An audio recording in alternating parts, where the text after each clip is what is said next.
গাড়িতে তেল দিতে আসি, সবাই দেখেন কি কি হচ্ছে আজকের। হ্যালো বন্ধুরা, এই যে তেল নিয়ে যাচ্ছে ক্যান্টিন ভইরা, ড্রাম ভইরা, জেল ভইরা, এইভাবে নিয়ে যাচ্ছে সবাই। কোনো টেনশন নাই, সবাই অপেক্ষা করেন, গাড়ি আরও আসতেছে, আরও তেল দিচ্ছি।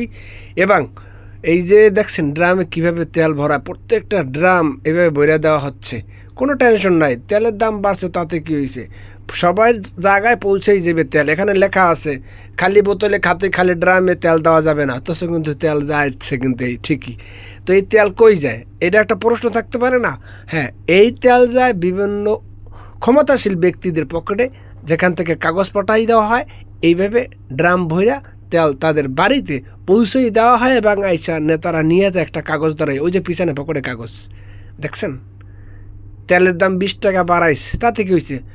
1 লিটার তেল 500 টাকা উচিত, তাইলে মনে হয় যে এই স্যারসামি চলবে। এইটাই হলে বর্তমানে দেশের অবস্থা। তেল সংকটে তো থাকতেই হবে, কারণ এইভাবে যদি তেল ড্রাম ভরে নেওয়া হয়, কন্টিন ভরে নেওয়া হয়, পট ভরে নেওয়া হয়, তাহলে কী করার আছে?